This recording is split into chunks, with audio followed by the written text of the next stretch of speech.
चौथे चरण का मतदान हो रहा है। अगर देखा जाए तो पहले 3 चरण में उतनी वोटिंग नहीं हुई थी और इस बार सभी राजनीतिक पार्टियों को उम्मीद है कि वोटिंग का स्तर सुधरेगा। हम हैं अभी झारखंड में और आइए जानते हैं कि यहाँ क्या है। आप वोट देती हैं? देंगे। किसको? नहीं बताएंगी, चलिए। लेकिन किन मुद्दों पर वोट करेंगी? किन मुद्दों पर वोट करेंगी? आइए मैडम, बताइए। देखते हैं। देखेंगे। कुछ मिला है केंद्र सरकार से? नहीं मिला है। कुछ नहीं मिला। नहीं। राज्य सरकार से कुछ नहीं मिला है। आप ये सीट है खूंटी की, यहाँ से केंद्रीय मंत्री हैं, तो आप लोगों का क्या मुद्दा है? मुद्दा यहाँ का विकास का मुद्दा है। विकास हुआ है? विकास तो कुछ हुआ ही है, रोड अच्छी बन गई है, बिजली की व्यवस्था अच्छी हुई है, पानी की व्यवस्था हुई है। आप क्या करते हैं? दुकान चलाता हूँ, एक दुकानदार हूँ। तो क्या पिछले 5 साल में यहाँ पर राज्य में अलग सरकार है, केंद्र में अलग सरकार, जो आप वोटिंग कर रहे हैं किन बातों को ध्यान में रखते हैं? विकास के मुद्दे पर। किसने किया विकास, राज्य ने या केंद्र ने? केंद्र भी किए हैं, राज्य भी कुछ किए हैं, दोनों मिलके ही विकास होती है। तो दोनों को कैसे वोट करेंगे आप? जब राज्य सरकार की आएगा तो राज्य सरकार को वोट करूंगा, जब केंद्र सरकार की आएगा तो केंद्र सरकार के ये करूंगा। चुनाव तो केंद्र के लिए हो रहा है। तो केंद्र को ही करूंगा अभी तो। मतदाता बहुत स्मार्ट है, वो अपने पत्ते नहीं खोलेगा। आप तो बुजुर्ग हैं, आपने कई चुनाव देखे होंगे और कई सरकारें भी देखी होंगी। इस बार का क्या माहौल है? माहौल तो बहुत अच्छा है। अच्छा सरकार को ही लोग चुनता है, जो अच्छे सरकार है उसी को लोग चुनता है। झारखंड में भी मेरा अच्छा सरकार है। राज्य में? हाँ, राज्य में अभी झारखंड में अच्छा सरकार है ना, कि जेल में है। मुख्यमंत्री ओके।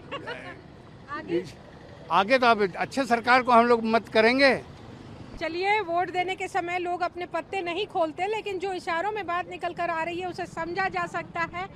और ये वीआईपी सीट मानी जाती है झारखंड की। यहाँ से पूर्व मुख्यमंत्री और केंद्रीय मंत्री अर्जुन मुंडा चुनाव लड़ रहे हैं।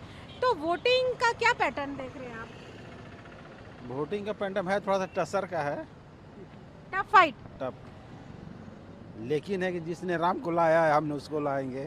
अच्छा, यस, राम की वजह से जी जी, मुद्दा यानी केंद्र सरकार का है। केंद्र सरकार का है। अच्छा, जो राम को लाए हैं वो उनको लाएंगे।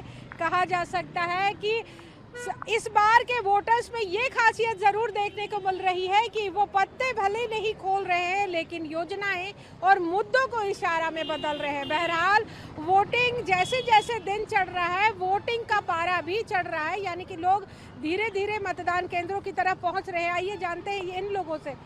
भैया 1 मिनट रुकना। इस बार क्या किन बातों पर वोट कर रहे हैं आप लोग? बेरोजगार को देखते हुए और समाज का विकास को देखते हुए, बस इतना ही बोलना चाहता हूँ। किसने समाज का विकास किया और किसने नहीं किया? अभी तो हम लोग मोदी के पक्ष में हैं। विकास हुआ है? हुआ है। आप भी वोट करती हैं? हाँ, अभी फर्स्ट टाइम है मेरा। फर्स्ट टाइमर वोटर हाँ। है। तो क्या लगता है किन बातों पर वोट कर रही है आप? बहुत सारे मोदी ने बहुत सारे विकास किए हैं, उन चीज़ों को देखकर मैं वोट दूंगी। बस यही कहना चाहते हैं। चलिए। फर्स्ट टाइम वोटर्स हो या महिलाएं हो, केंद्र की योजनाओं से जो लाभान्वित हो रहे हैं, कहीं ना कहीं उनमें केंद्र को लेकर या फिर मोदी सरकार को लेकर ये एक झुकाव तो नजर आ ही रहा है। लेकिन कहा जा सकता है कि वोटर अब अपने पत्ते नहीं खोलता। बहरहाल वोटिंग जारी है, लेकिन कहीं ना कहीं चुनाव का जो परिणाम है वो 4 तारीख को ही आएगा और तभी पता चल पाएगा।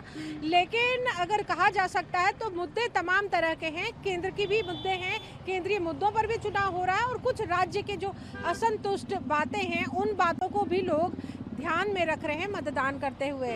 इस समय झारखंड से कैमरामैन ललन के साथ अनामिका रत्ना।